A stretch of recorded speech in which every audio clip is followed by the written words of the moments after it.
Many people in the United States and Latin America have grown up celebrating the anniversary of Christopher Columbus's voyage. But was he an intrepid explorer who brought two worlds together? Or a ruthless exploiter who brought colonialism and slavery? And did he even discover America at all? It's time to put Columbus on the stand in History versus Christopher Columbus. Order in the court. Wait, am I even supposed to be at work today? Yes, Your Honor. From 1792, Columbus Day was celebrated in many parts of the United States on October 12th, the actual anniversary date. But although it was declared an official holiday in 1934, individual states aren't required to observe it. Only 23 states close public services, and more states are moving away from it completely. What a pity. In the 70s, we even moved it to the second Monday in October so people could get a nice 3-day weekend. But I guess you folks just hate celebrations. What are we celebrating again? Come on, Your Honor. We all learned it in school. Christopher Columbus convinced the King of Spain to send him on a mission to find a better trade route to India. Not by going east over land, but sailing west around the globe. Everyone said it was crazy because they still thought the world was flat. But he knew better. And when in 1492 he sailed the ocean blue, he found something better than India, a whole new continent. What rubbish. First of all, educated people knew the world was round since Aristotle. Secondly, Columbus didn't discover anything. There were already people living here for millennia. And he wasn't even the first European to visit. The Norse had settled Newfoundland almost 500 years before.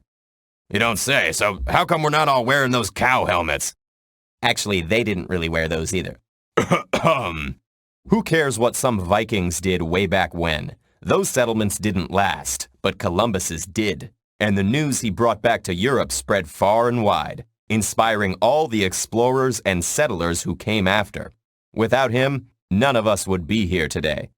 And because of him, millions of Native Americans aren't here today. Do you know what Columbus did in the colonies he founded? He took the very first natives he met prisoner and wrote in his journal about how easily he could conquer and enslave all of them. Oh, come on. Everyone was fighting each other back then. Didn't the natives even tell Columbus about other tribes raiding and taking captives? Yes, but tribal warfare was sporadic and limited. It certainly didn't wipe out 90% of the population. Why is celebrating this Columbus so important to you anyway? Your Honor, Columbus's voyage was an inspiration to struggling people all across Europe, symbolizing freedom and new beginnings. And his discovery gave our grandparents and great-grandparents the chance to come here and build better lives for their children. Don't we deserve a hero to remind everyone that our country was built on the struggles of immigrants? And what about the struggles of Native Americans who were nearly wiped out and forced into reservations, and whose descendants still suffer from poverty and discrimination? How can you make a hero out of a man who caused so much suffering? That's history. You can't judge a guy in the 15th century by modern standards. People back then even thought spreading Christianity and civilization across the world was a moral duty. Actually, he was pretty bad even by old standards. While governing Hispaniola, he tortured and mutilated natives who didn't bring him enough gold, and sold girls as young as 9 into sexual slavery. And he was brutal even to the other colonists he ruled, to the point that he was removed from power and thrown in jail. When the missionary Bartolomé de las Casas visited the island, he wrote, from 1494 to 1508, over 3 million people had perished from war, slavery, and the mines. Who in future generations will believe this? Well, I'm not sure I believe those numbers. Say, aren't there other ways the holiday is celebrated? In some Latin American countries, they celebrate the same date under different names, such as Dia de la Raza. In these places, it's more a celebration of the native and mixed cultures that survived through the colonial period.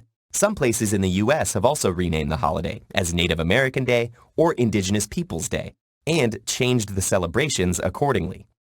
So why not just change the name if it's such a problem? Because it's tradition. Ordinary people need their heroes and their founding myths. Can't we just keep celebrating the way we've been doing for a century without having to delve into all this serious research?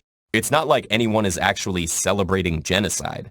Traditions change, and the way we choose to keep them alive says a lot about our values. Well, it looks like giving tired judges a day off isn't one of those values anyway.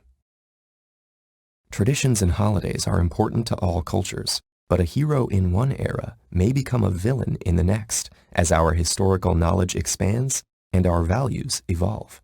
And deciding what these traditions should mean today is a major part of putting history